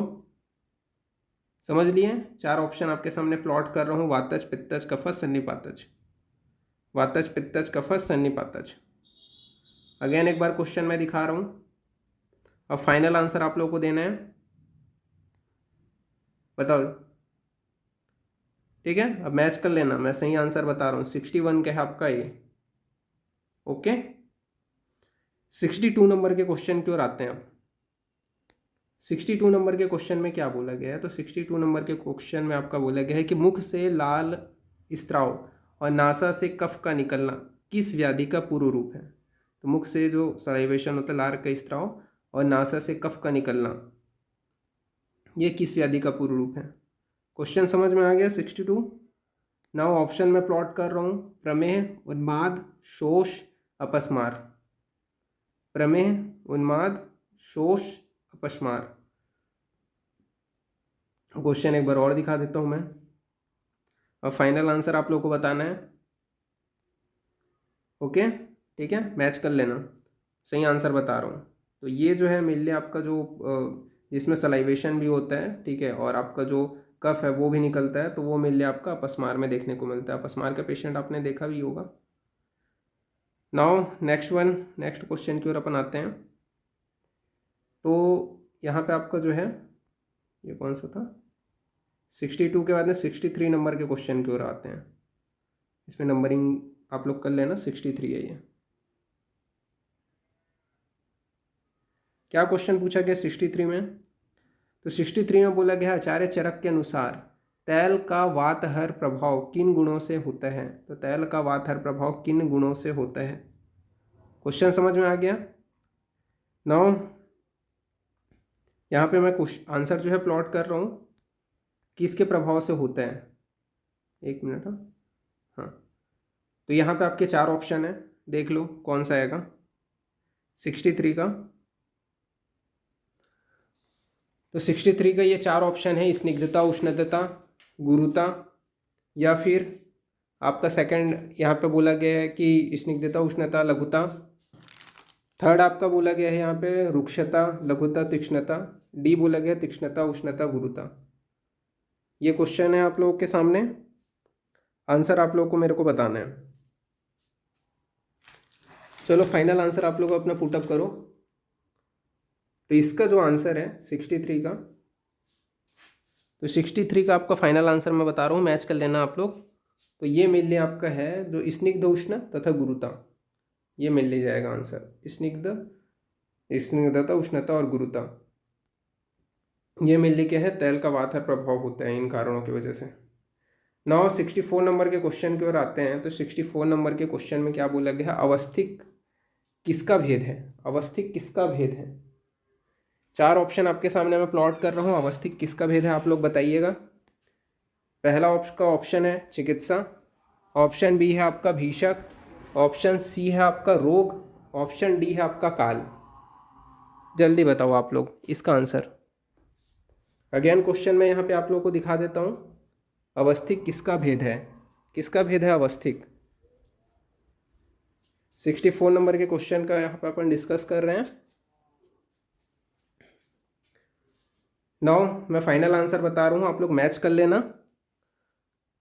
तो ये जो है मेरे लिए काल का है, ठीक है, अवस्थिक काल, काल का ही भेद है। Now next one is 65 number का क्वेश्चन। तो यहाँ पे आपके 2 स्टेटमेंट दिए गए हैं। दोनों स्टेटमेंट यहाँ पे अपन देखते हैं क्या क्या बोला गया है। तो यहाँ पे आपका कौन सा, ये 65 था ना, एक मिनट रुको। ये था आपका 62, 63, 64 एंड नाउ 65। ओके, तो यहाँ पे दो स्टेटमेंट दिए गए हैं, 65 ये आप लिख लेना।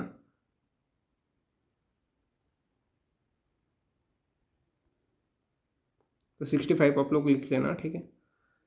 पहला स्टेटमेंट अपन यहाँ पे देखते हैं। तो फर्स्ट स्टेटमेंट क्या बोला गया है, तो फर्स्ट स्टेटमेंट यहाँ पे आपका बोला गया है कि अविद्ध शिरस्कम वातज अपस्मार का लक्षण है। फिर बोला गया है अकुंजतम पित्तज अपस्मार का लक्षण है। दोनों स्टेटमेंट में से कौन सी स्टेटमेंट सही है, ये आप लोग बताओ, कौन सा स्टेटमेंट सही है। ये चारों में से आंसर में से आप बताओ। चलो ठीक है, मैं फाइनल आंसर आप लोग को बता रहा हूँ, इसका मैच कर लेना आप लोग। तो पहला भी आपका सही है, वातज अपस्मार का लक्षण है, और दूसरा भी आपका पित्तज अपस्मार का लक्षण है, ठीक है, अकुंजतम। तो आपका आंसर जाएगा 65 का ए। नाउ 66 नंबर के क्वेश्चन की ओर अपन आते हैं। 66 में अगेन दो स्टेटमेंट दिए गए हैं। क्या क्या है स्टेटमेंट्स, तो पहला जो स्टेटमेंट यहाँ पे आपका जो दिया गया है वो बोला गया है चरक अनुसार अपस्मार के 4 भेद होते हैं। पहला जो स्टेटमेंट है वो आपका क्या दिया गया है, चरक अनुसार अपस्मार के 4 भेद होते हैं। सेकंड जो स्टेटमेंट आपका दिया गया है कि चरक अनुसार अपस्मार के 5 भेद होते हैं। तो ये क्वेश्चन आपका रिपीटेड है, इसको मैंने पहले भी करा दिया है। तो ये तो आप लोगों को ईजिली आपको याद भी होगा, बहुत सारे बच्चों को। तो बिल्कुल सी आंसर जाएगा, पहला सही है, दूसरा गलत है। 4 भेद होते हैं। Now next one is, next question की ओर अपन आते हैं। तो 68 नंबर के क्वेश्चन की ओर अपन यहाँ पे देख रहे हैं। तो 68 नंबर के क्वेश्चन में यहाँ पे आपका बोला गया है प्लीहा विवृद्धिया जठरम जठराय जठरात एव डैश व च अर्शोभ्यो जठराम दुखम गुल्मस्य अप्युपजायते। इसमें आपको जो फिल इन द ब्लैंक है वो उसको आपको भरना है। किसके लिए बोला गया ये क्वेश्चन, आप लोग पहले अच्छे समझ लो, इसके बाद में अपन इसके आंसर की ओर जाएंगे। तो यहाँ पे आपका बताओ। चलो ये 4 आपके सामने मैं ऑप्शन यहाँ पे प्लॉट कर दिया हूँ। कास हो गया, रक्तपित्त हो गया, शोथ हो गया, आपका 6 हो गया। कास, रक्तपित्त, शोथ, 6। चलो ठीक है, फाइनल आंसर मैं बता रहा हूँ। तो इसका जो फाइनल आंसर है वो है आपका, ये मेरे लिए शोथ के लिए बोला गया है। इसके लिए बोला गया, शोध के लिए बोला गया। Okay, now next one is, next जो क्वेश्चन है वो आपका क्या बोला गया, तो आचार्य चरक के अनुसार अपस्मार में आगंतुज अनुबंध होने पर किस प्रकार की चिकित्सा की जाती है। तो अपस्मार में आगंतुज अनुबंध होने पर किस प्रकार की चिकित्सा की जाती है। 4 ऑप्शन समझ में आ गया क्वेश्चन। 4 ऑप्शन आपके सामने प्लॉट कर रहा हूँ। समन चिकित्सा करेंगे, मृदु शोधन कराएंगे, तीक्ष्ण संशोधन कराएंगे, या मंत्र बलि पूजा पाठ आदि कराएंगे। बताओ इसका आंसर। ये क्वेश्चन है आपका, अपस्मार में जो आगंतुज अनुबंध होने पर कौन सा चिकित्सा कराएंगे आचार्य चरक अनुसार। समन चिकित्सा, मृदु संशोधन, तीक्ष्ण संशोधन, मंत्र या बलि पूजा। ठीक है, मैं आंसर जो है प्लॉट कर रहा हूँ, आप लोग मैच कर लेना। तो मंत्र और बलि पूजा मिलकर कराया जाता है। Okay, now next one is, next question की ओर अपन आगे बढ़ते हैं। तो नेक्स्ट क्वेश्चन में यहाँ पे आपका बोला गया है, क्या बोला गया है, चरक अनुसार लाला सिंह घ्राण प्रस्त्रावणम किसका पूर्व रूप है। क्वेश्चन एक बार अच्छे समझ लो। नाउ ऑप्शन की ओर चलते हैं। संन्यास, मूर्छा, उन्माद, अपस्मार। ऑप्शन ए संन्यास, ऑप्शन बी मूर्छा, ऑप्शन सी उन्माद, ऑप्शन डी अपस्मार। क्वेश्चन एक बार देखो आप लोग। ओके, फाइनल आंसर आप पुट अप करो। चलो, किसके लिए बोला गया है। चलो ठीक है, मैं आंसर बता रहा हूँ यहाँ पे। ये मेरे लिए जो आपका जो बोला गया है ना, लाला सिंह प्रणस्त्राव स्त्रावणम, ये किसका पूर्व रूप है, तो ये मेरे लिए अपस्मार का ही पूर्व रूप है। डी आंसर जाएगा आपका। Now next question, next question आपका क्या पूछा गया है, तो कौन से दोष की उपस्थिति होने पर अपस्मार का प्रादुर्भाव होता है। तो कौन से दोष की उपस्थिति होने पर अपस्मार का प्रादुर्भाव होता है, बहुत ईजी है। 4 ऑप्शन आपके सामने प्लॉट कर दिया मैंने, सत्वरज, सत्वतम, ऑप्शन सी रजतम, ऑप्शन डी सत्वरजतम। अगेन कौन से दोष की उपस्थिति होने पर अपस्मार का प्रादुर्भाव होता है। फाइनल आंसर इसका जल्दी पुटअप करो आप लोग। चलो ठीक है, मैं आंसर दे रहा हूँ, मैच कर लेना अपने आंसर से। सी जाएगा, रज और तम, रज और तम। Okay, now next one is, तो यहाँ पे आपके 2 स्टेटमेंट दिए गए हैं, वो 2 स्टेटमेंट आपको बताने हैं कि सत्य है क्या सत्य है, वो सभी चीज़ें।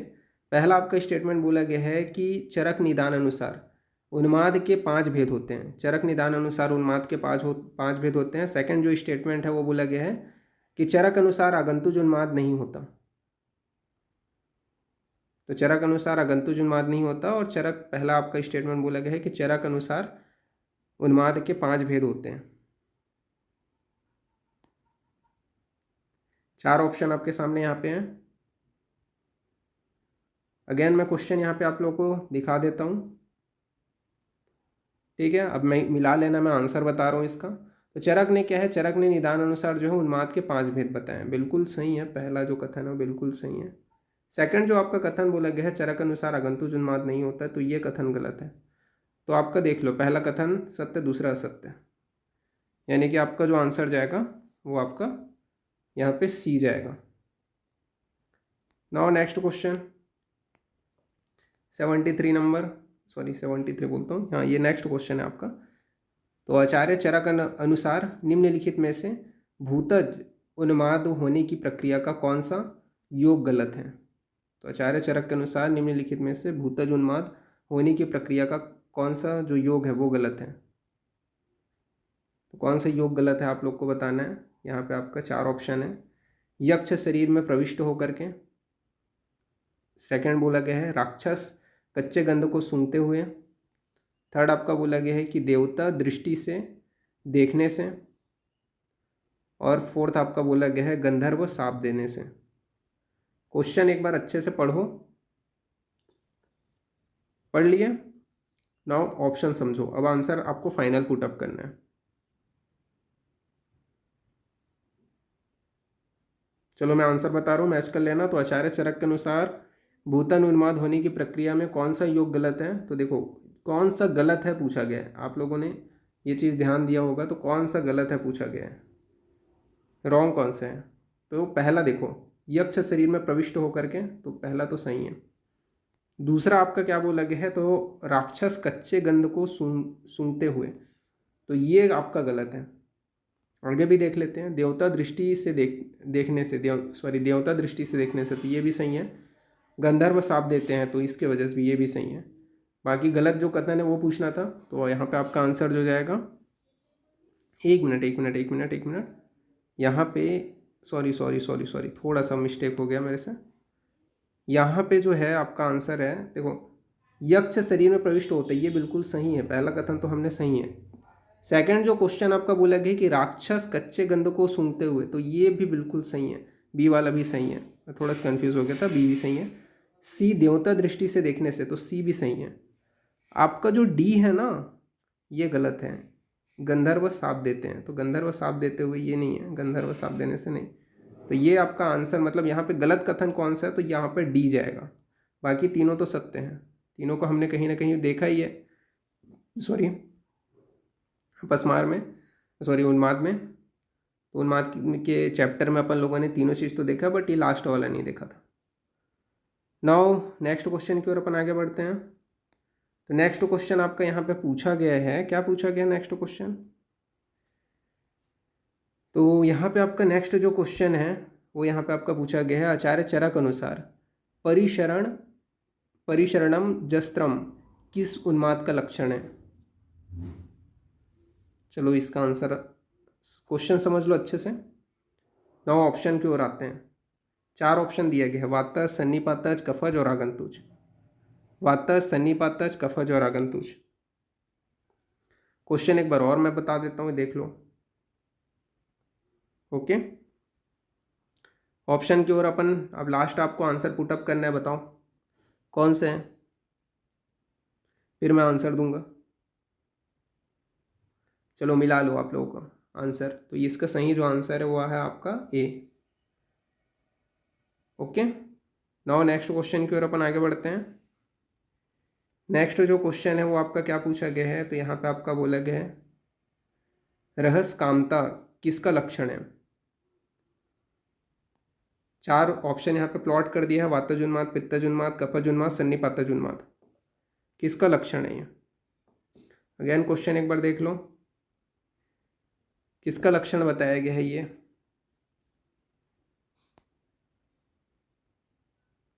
चलो ठीक है, फाइनल आंसर मैं बता रहा हूँ, आप लोग अपने आंसर से मैच कर लेना।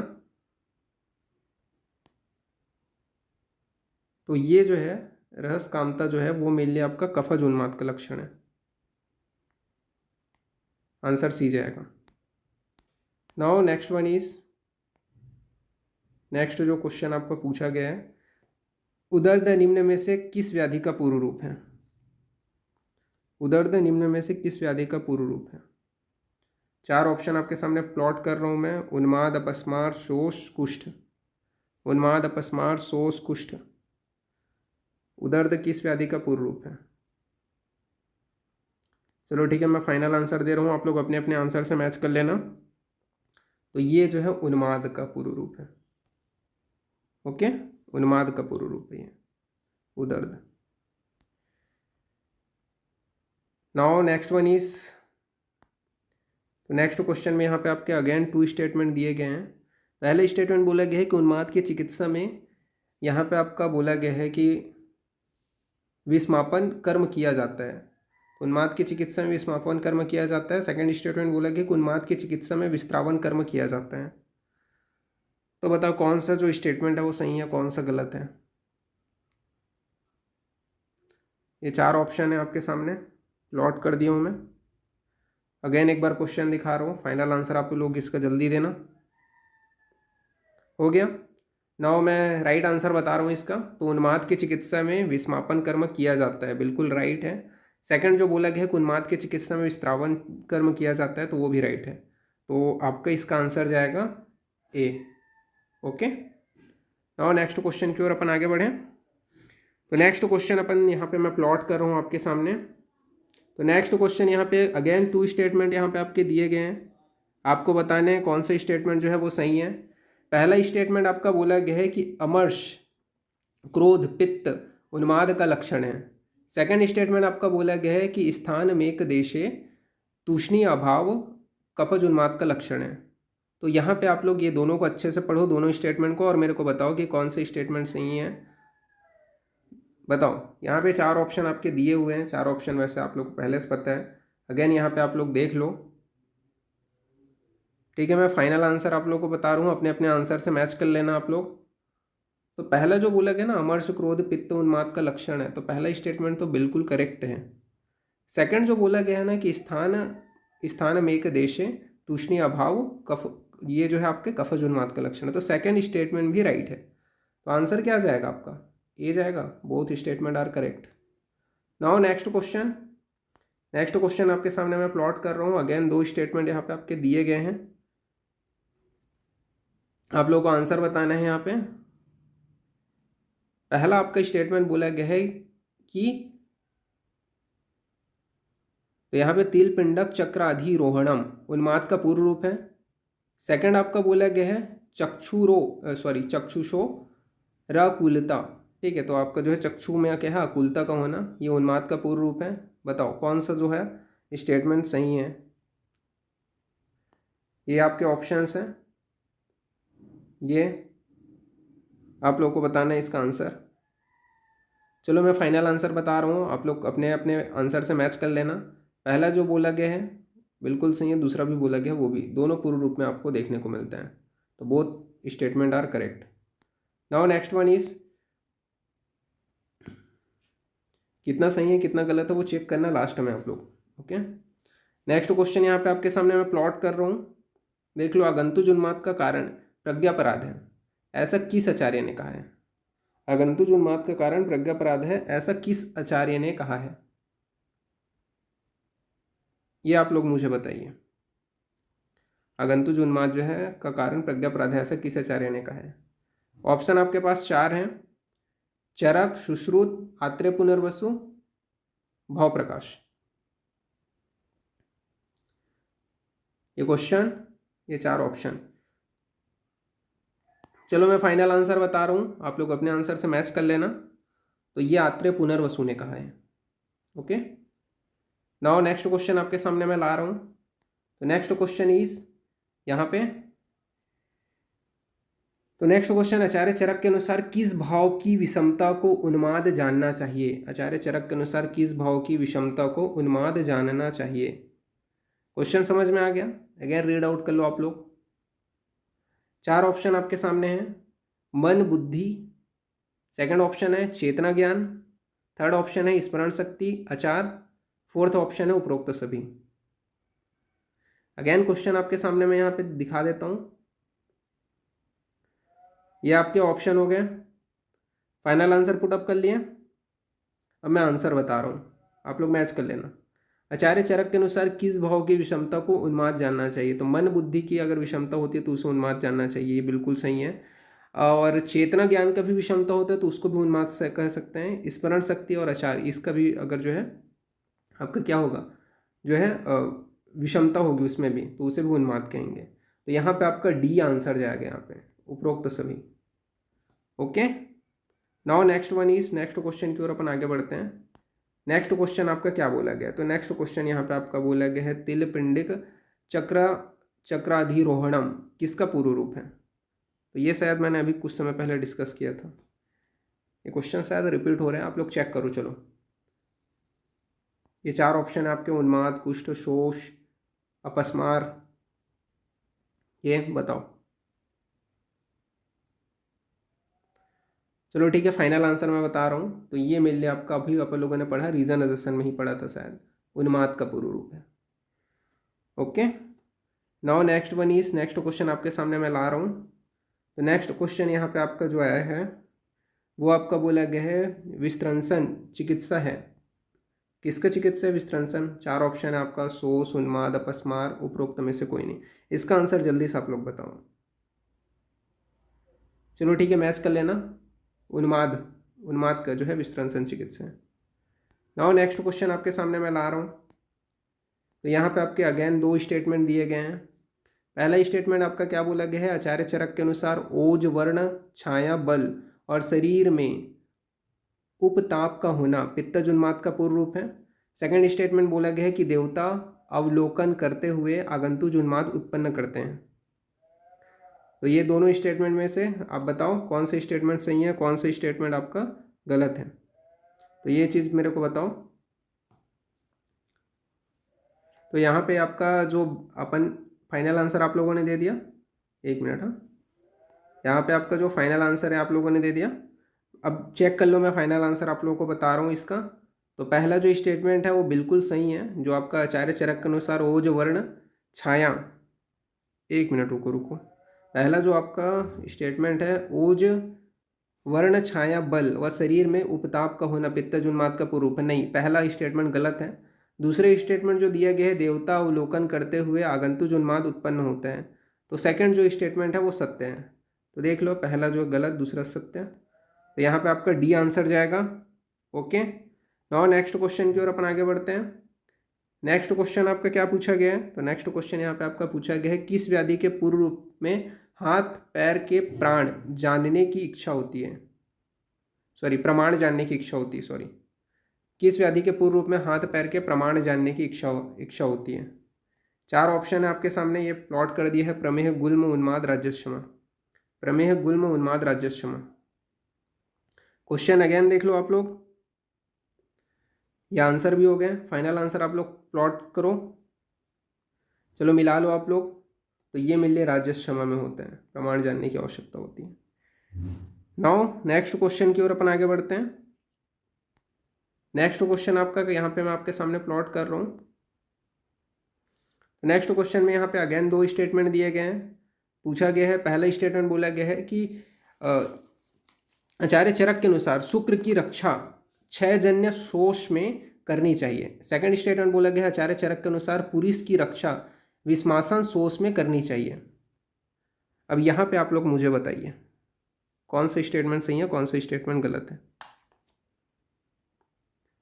ये आपके 4 ऑप्शन हो गए।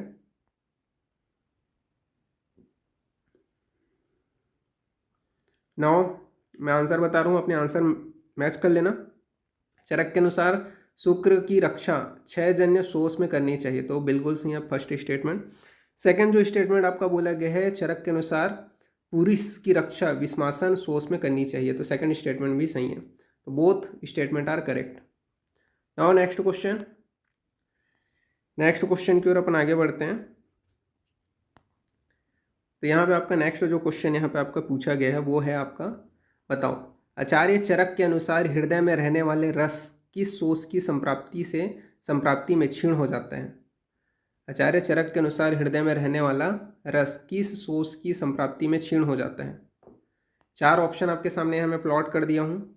साहसजन्य शोष की, संधारणजन्य शोष की, क्षयजन्य शोष की, विस्मासनजन्य शोष की। साहस, संधारण, क्षय, विस्मासनजन्य। क्वेश्चन यहाँ पे वापस अगेन देख लो। फाइनल आंसर आप लोग पुटअप करो। अब क्वेश्चन देख लिया, फाइनल आंसर पुटअप कर लिया, अब आंसर मैच कर लो आप लोग।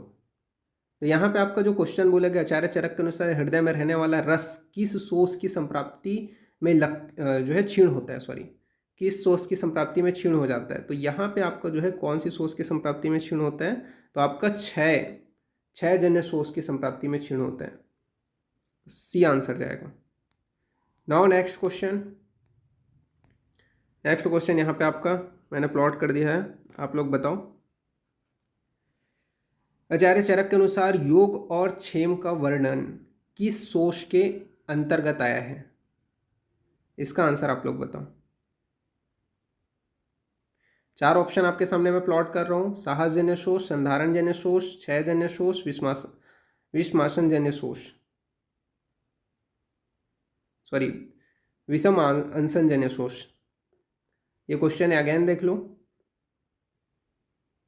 देख लिए 4 ऑप्शन, फाइनल आंसर पुटअप कर लिए, मैं आंसर बता रहा हूँ। तो ये मेरे लिए जो क्वेश्चन पूछा गया ना आचार्य चरक के अनुसार योग और क्षेम का वर्णन किस शोष के अंतर्गत आया है, तो ये मेरे लिए आपके संधारण जन्य शोष के अंतर्गत आया है। बी आंसर जाएगा इसका। ओके, नाउ नेक्स्ट क्वेश्चन आपके सामने मैं प्लॉट कर रहा हूँ। ये क्या बोला गया है इस क्वेश्चन में, आप लोग देखो। आचार्य चरक के अनुसार साहसजन्य यक्षमा में उरस्य रोग लक्षण वायु की किस प्रदेश की गति से आता है। क्वेश्चन समझो अच्छे से। नाउ 4 ऑप्शन आपके सामने मैं प्लॉट कर दिया हूँ। संधियों की ओर गति से, अमाशय की ओर गति से, कंठ प्रदेश की ओर गति से, प्राणवह स्रोतस की ओर गति से। संधियों की ओर गति से, अमाशय की ओर गति से, कंठ प्रदेश की ओर गति से, प्राणवह स्रोतस की ओर गति से। ये क्वेश्चन है, ये 4 ऑप्शन है, पुटअप कर लो जल्दी। फाइनल आंसर बता रहा हूँ मैं इसका। तो यहाँ पे क्वेश्चन क्या पूछा गया था कि आचार्य चरक के अनुसार साहसजन्य यक्षमा में उरस्य रोग लक्षण वायु की किस प्रदेश की गति से होता है। तो ये मेरे लिए आपका जो है प्राणवह स्रोतस, नहीं सॉरी अमाशय की ओर गति से होता है। अमाशय की ओर जब गति करता है तो उसके वजह से होता है। तो यहाँ पे आपका आंसर जाएगा बी। नाउ सभी का आप रेफरेंस चेक कर सकते हो, मैं सबका रेफरेंस दे रहा हूँ आप लोगों को ताकि आप लोगों का कोई डाउट ना हो। ओके, कहाँ से मैंने क्वेश्चन पुटअप किया है। नाउ नेक्स्ट क्वेश्चन की ओर अपन आगे बढ़ते हैं। नेक्स्ट क्वेश्चन में आपका क्या पूछा गया है, आचार्य चरक के अनुसार पुरुष की रक्षा किस शोष में करनी चाहिए। आचार्य चरक के अनुसार पुरुष की रक्षा किस शोष में करनी चाहिए। 4 ऑप्शन है आपके पास। साहसजन्य शोष, संधारणजन्य शोष, क्षयजन्य शोष, विस्मासनजन्य शोष। आंसर इसका देखो, आचार्य चरक के अनुसार पुरुष की रक्षा किस शोष में करनी चाहिए। 4 ऑप्शन है। साहसजन्य शोष, संधारणजन्य शोष, क्षयजन्य शोष, विस्मासनजन्य शोष। चलो आंसर पुटअप कर लिया आप लोगों ने, फाइनल आंसर बताऊं। तो आचार्य चरक के अनुसार पुरुष की रक्षा किस शोष में करनी चाहिए, आप मैच कर लेना अपने आंसर। तो मेनली ये जो है विस्मासनजन्य शोष है, इसमें अपने को रक्षा करनी चाहिए। ओके, नाउ नेक्स्ट क्वेश्चन आपके सामने मैं यहाँ पे ला रहा हूँ। तो नेक्स्ट क्वेश्चन है आपके सामने यहाँ पे, ये देखो श्लोक है आपका, किसका पूर्व रूप है ये पूछा गया है। प्रतिश्याय चौथु भिक्षण श्लेष्म प्रसेक मुख माधुर्य, ये किसका पूर्व रूप है। बहुत ईजी है ये तो, समझ में ही आ जा रहा होगा आप लोगों को। 4 ऑप्शन है आप लोगों के सामने, प्रमेय, शोष, कास, ग्रहणी, बताओ ऐसे। चलो ठीक है, मैं फाइनल आंसर पुटअप कर रहा हूँ, आप लोग मिला लेना अपने अपने आंसर के साथ में। तो ये जो है मेनली आपका किसके हैं, पूर्व रूप शोष के हैं। बहुत बच्चे कंफ्यूज हो जाते हैं प्रमेय में भी, बट ये शोष के, ओके, क्योंकि मुख माधुर्यता बोला गया ना। और नेक्स्ट क्वेश्चन देखो, ये भी 6 सबका मैं आप लोग को प्रॉपर बता रहा हूँ कि कहाँ कहाँ से मैंने क्वेश्चन पुटअप किए हैं, ओके। नाउ नेक्स्ट क्वेश्चन यहाँ पे आपका है रीजनाइजेशन का क्वेश्चन है। चरक निदान में यक्षमा के एकादश रूप का वर्णन किया गया है। नाउ नेक्स्ट रीजन यहाँ पे आपका बोला गया है, यहाँ पे आपका बोला गया है अंसावम मर्द एकादश रूप में एकादश रूप में से एक है। तो रीजनाइजेशन का क्वेश्चन है ये, देख लो, ये आपके ऑप्शंस हैं।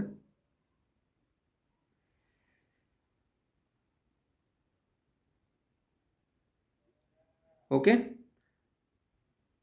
फाइनल आंसर मैं बता रहा हूँ, अपने आंसर से मैच कर लेना कि चरक निदान में यक्षमा के एकादश रूप का वर्णन किया गया है। तो अजर्शन तो सही है, रीजन बोला गया है अंसाव मर्द एकादश रूप में से एक है, तो बिल्कुल सही, ये भी कथन रीजन भी सही है। लेकिन देखो यहाँ पे आपका जो है एक दूसरे का एक्सप्लेनेशन नहीं कर रहा, मतलब जो रीज़न है वो अजर्शन का प्रॉपर एक्सप्लेनेशन नहीं कर रहा है। तो आंसर क्या आ जाएगा, ए है, जो आपका ये अजर्शन है रीज़न दोनों सही है, बट जो रीज़न है वो अजर्शन की सही व्याख्या नहीं करता। तो सी आंसर जाएगा इसका, ओके। नाउ नेक्स्ट क्वेश्चन आपके सामने मैं यहाँ पे प्लॉट कर रहा हूँ। नेक्स्ट क्वेश्चन आपका यहाँ पे है, ये यहाँ पे आपका श्लोक बोला गया है। क्या पूछा गया है इस श्लोक में, तो श्लोक में यहाँ पे आपका चरक अनुसार बोला गया है अल्पलिंगम जातरिष्टम अपि बहुलिंगम जातरिष्टम च विज्ञात, किसके चिकित्सा हेतु एहतिय बरतने जो है एहतियात जो है बरतने को बोला गया है। अच्छे से क्वेश्चन समझो आप लोग, एक बार श्लोक अच्छे से खुद से रीड आउट कर लो। चलो 4 ऑप्शन आपके सामने मैं प्लॉट कर रहा हूँ, गुल्म प्रमेय शोष अपस्मार, गुल्म प्रमेय शोष अपस्मार। अगेन क्वेश्चन एक बार देख लो, अब आप लोगों को फाइनल आंसर पुटअप करना है। तो ये जो है मैं फाइनल आंसर बता रहा हूँ, मैच कर लेना। तो अल्पलिंगम जातरिष्टम अपि बहुलिंगम जातरिष्टम च विद्यात, ये मेरे लिए आपका किसके लिए बोला गया है, तो ये मेरे लिए आपका जो है शोष के लिए बोला गया है, ओके। सी आंसर जाएगा इसका। नाउ नेक्स्ट क्वेश्चन आपके सामने मैं प्लॉट कर रहा हूँ। तो ये बताओ, इसका रेफरेंस बताओ इस श्लोक का। इस श्लोक मैंने पढ़ाया हुआ है, रेफरेंस आप लोग को बताना है, क्या रेफरेंस है इसका। हितांशी यश्मितांशी जितेंद्रिय किस में पढ़े थे। चलो 4 ऑप्शन है यहाँ पे आपके, मैंने प्लॉट कर दिया। विमान स्थान 4/4, चरक विमान 7/4, चरक सूत्र 30/12 और चरक निदान 6/11।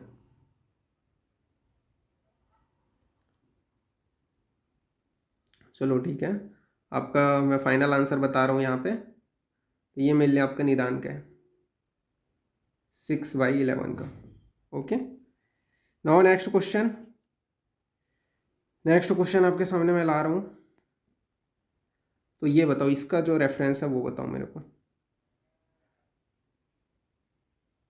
साहसम वर्जयते कर्म रक्षणम जीवित आत्मना मना, किसका है ये रेफरेंस। 4 है आपके सामने ऑप्शन, चरक सूत्र 5, चरक विमान 2, चरक निदान 6, चरक शारीर 7। वैसे मैंने ऑप्शन इसके थोड़े से क्रिटिकल डालने थे, चलो ठीक है। इसका फाइनल आंसर तो वैसे पता ही होगा, निदान का ही कर रहे हैं तो इसका भी सी ही जाएगा। नाउ नेक्स्ट क्वेश्चन आपके सामने, यहाँ पे मैं अगेन 2 आपके स्टेटमेंट यहाँ पे दिए गए हैं, आप लोग को बताना है कौन सा करेक्ट है। पहला आपका स्टेटमेंट बोला गया है कि अलाबू पुष्प के वर्ण समान सिद्म कुष्ठ में लक्षण पाए जाते हैं, पहला स्टेटमेंट है। सेकंड स्टेटमेंट बोला गया है कि अलाबू पुष्प के वर्ण समान मंडल कुष्ठ में लक्षण पाए जाते हैं। 2 स्टेटमेंट यहाँ पे आपके दिए गए हैं। पहला स्टेटमेंट बोला गया है कि अलाबू पुष्प के वर्ण के समान सिद्म कुष्ठ में लक्षण पाए जाते हैं। सेकंड स्टेटमेंट बोला गया है कि अलाबू पुष्प के वर्ण के समान मंडल कुष्ठ में लक्षण पाए जाते हैं। अच्छे से क्वेश्चन समझ लो। नाउ 4 ऑप्शन, ओके ठीक है, मैं आंसर बता रहा हूँ आप लोगों को। पहला जो स्टेटमेंट आपका बोला गया है, तो यहाँ पे आपका जो पहला स्टेटमेंट बोला गया है कि अलाबू पुष्पों के वर्ण के समान सिद्म कुष्ठ में लक्षण पाए जाते हैं, तो पहला तो आपका गलत होगा, लेकिन मंडल कुष्ठ में पाया जाता है अलाबू पुष्प के वर्ण के समान। तो आपका जो सेकंड है वो सही है, बट फर्स्ट जो है वो आपका गलत है। तो ऑप्शन क्या जाएगा? ये जाएगा आपका सी। सॉरी, एक मिनट, थोड़ा सा कन्फ्यूज़न हो गया इसका श्लोक का। 1 मिनट, सिद्म कुष्ठम पर, अच्छा हाँ, यहाँ पे आपका जो आएगा देखो, 1 मिनट, हाँ, अलाबू पुष्प वर्ण समान सिद्म कुष्ठ में लक्षण पाए जाते हैं। हाँ ये सही है। सॉरी, थोड़ा सा मैं कन्फ्यूज़ हो गया था। पहला आपका सही है, पहला स्टेटमेंट। सेकंड स्टेटमेंट मंडल कुष्ठ के वर्ण के समान नहीं होता, तो ये आपका सेकंड स्टेटमेंट आपका गलत है। ओके, तो यहाँ पे पहला स्टेटमेंट सही है, दूसरा स्टेटमेंट गलत है। तो देख लो, सी आंसर जाएगा इसका, पहला सत्य दूसरा गलत। ओके, नाउ नेक्स्ट क्वेश्चन आपके सामने मैं प्लॉट करता हूँ। यहाँ पे 2 स्टेटमेंट आपके दिए गए हैं अगेन। पहला स्टेटमेंट बोला गया है कि चरक अनुसार ऋष जीवक कुष्ठ में वात पित्त दोष की प्रधानता होती है। पहला स्टेटमेंट क्या बोला गया है? चरक अनुसार ऋष जीवक कुष्ठ में वात पित्त दोष की प्रधानता होती है। सेकंड स्टेटमेंट बोला गया है चरक अनुसार मंडल कुष्ठ में पित्त दोष की प्रधानता होती है। दोनों स्टेटमेंट में से कौन सा सही है? ये 4 ऑप्शन आपके यहाँ पे मैंने प्लॉट कर दिए। ये क्वेश्चन आप लोग देख लो, अब आंसर मेरे को बताओ। चलो ठीक है, फाइनल आंसर मैं बता रहा हूँ, मैच कर लेना कि चरक अनुसार ऋष जीवक कुष्ठ में वात पित्त दोष की प्रधानता होती है, इज ए राइट।